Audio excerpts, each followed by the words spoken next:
Hey, do you want to learn how to dive headfirst into Fall Guys Ultimate Knockdown and emerge victorious, crown in hand? Well, then you've come to the wrong place, because I'm DPadGamer and I am a huge casual.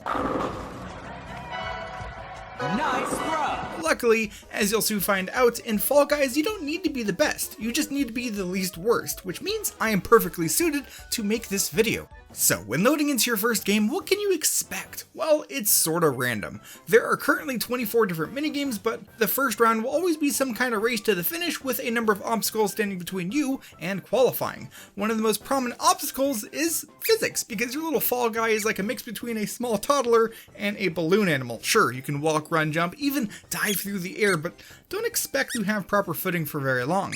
Also, while you're trying to navigate across the varying levels, you'll be joined by up to 59 other players, or however many end up loading into the game. It is possible to be that lone guy out there leading the pack, which just looks... it's beautiful. But more likely than not, you'll be stuck in the pack getting knocked around as if it's Black Friday at a Walmart. That's okay, because the collective can be your greatest ally. While playing on DoorDash, for example, you don't need to be the one out there testing each door with your rubbery face. You can just as easily stay a little bit behind and try to follow in the wake of those more willing to risk it all and end up finishing somewhere in the middle. I mean, as long as there's open spots, there's no worries, whatever works. You can also let others do the work for you in tiptoe. Sure, you could be a super Chad leaping ahead like this guy, but staying in the pack until the final few moments can also work just fine, assuming you don't let yourself be pushed off by the other cautious Kyles. But hey, if you get knocked down, just get up again. In other words, don't give up no matter what. You'd be very surprised at the crazy comebacks that can happen in this game. Speaking of, one of my favorite things to do while playing is actually spectate other competitors and get immediately and overly invested in their plight. It can lead to some very tragic outcomes. Oh, also, sometimes you just can't help but get disqualified, be it due to unforeseen circumstances, perhaps your own stupidity, or even just whatever this is. Switching things up, I should mention that grabbing with the shift button on PC or R2 button on the PS4 is an important part of the game. On Fall Mountain, it's quite literally required because only those lucky enough to reach and grab hold of the floating crown can emerge victorious. You could also grab other people or be grabbed yourself, which results in a little suction cup noise that'll more likely than not be very annoying. This can be used to push others into danger, but don't do that. That's just mean, guys. Don't be mean. Or do. I can't stop you. So people can be real bad here. People can be really rough. Oh my god, what happened? What? Anyways, grabbing is also crucial in Egg Scramble, one of the game's team-based challenges. You'll be tasked with ending the round with having more eggs in your nest than at least one other team. Everyone tries to get eggs from the initial pile back to their nest, but then it's just chaos.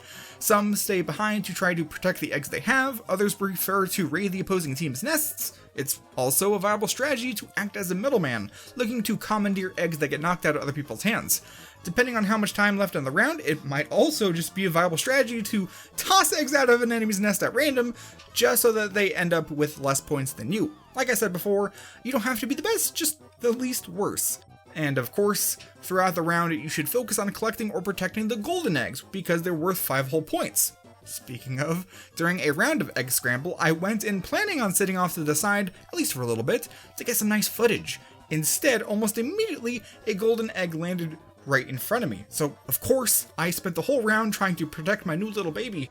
As you might expect, it did not go as intended, as I ended up losing the egg multiple times, and I even abandoned the initial egg for a different one without realizing it. But hey, we won the round, so I'm calling that a parental victory for myself. Moving on, Team Tail Tag is another team-based mode, but it also sorta isn't. I mean, yeah, you do spend the whole round fighting to either steal or protect a tail, but don't actually expect to see all that much teamwork. I'm just gonna hang here for a second. Really? That's true for all of the team-based rounds. Hoarders is like Egg Scramble, but the eggs are giant balls, and there's only 7 of them. They're harder to move, and easier to see teammates actively hurting your chances at victory. Rock and Roll also involves giant spheres, though you actually spend the first round actually using teamwork to push it through some obstacles. And then the last half is chaotically hoping to not be the last one to reach the goal. I actually quite like this one, probably the best of the team-based modes. And then we have Fall Ball. It's like Rocket League, but without the rocket-powered cars, or the high-scale ceiling movement system, or the fun. While you can definitely prove your odds at winning by guarding your goal when needed, contesting the ball drop each time it respawns, and so on, you get the idea. That was 100% a yellow. A yellow just screwed them over there. I saw that. He jumped into it, knocking it towards the goal. Oh, that's just rough. For real, for the best chance of winning, you'll want to look down in the description where you find a link to a list of higher powers that you can pray to so that you don't get bad teammates. Oh yeah, I mean, I guess like there's Hoopsie Daisy and Jinx. Those are also team-based games, but they're whatever. All that said, with determination and an open mind, and also maybe a disregard for physics, you'll eventually find yourself in one of 4 different rounds where a victor will be crowned. There's Fall Mountain, Hexagon, Royal Fumble, and added from the beta the day after I wrote this script is Jump Showdown. Those last 2 are more tense versions of Tail Tag and Jump Party respectively, but the first 2 are in a league of their own. Fall Mountain, being one final test of movement capabilities, is what you'll see most often in videos and the like because it is the only round that literally ends with you grabbing a crown, assuming you're lucky enough to be the winner. Hexagon is the only round currently in the game that could be considered tactical. All of the players are dropped into a field of hexagons, and those hexes will be gone after being stepped on. There are also multiple layers of them beneath the first, so you have choices to make. Do you carefully stay as high as possible, jumping very slowly until you have no choice but to go down, or do you intentionally go down a layer or few and clear out tiles to set a trap for those above? In this round, you can win by being smart, agile, aggressive, or just chaotic. No matter how you play it, Hexagon is where a player's skill is truly tested, which is probably why I've never actually won there. Stop him! It's mine! It's mine, suckers! It's mine! Yes! Even a casual like myself can emerge victorious, which is what I think makes Fall Guys such a fun game. That's not even mentioning the great music or fun and goofy cosmetics.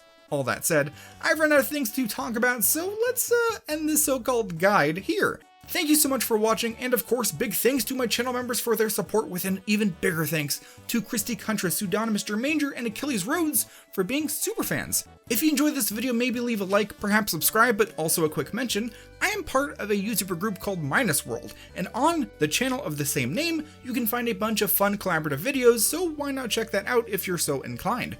That's it for this one, I'll see you in the next video.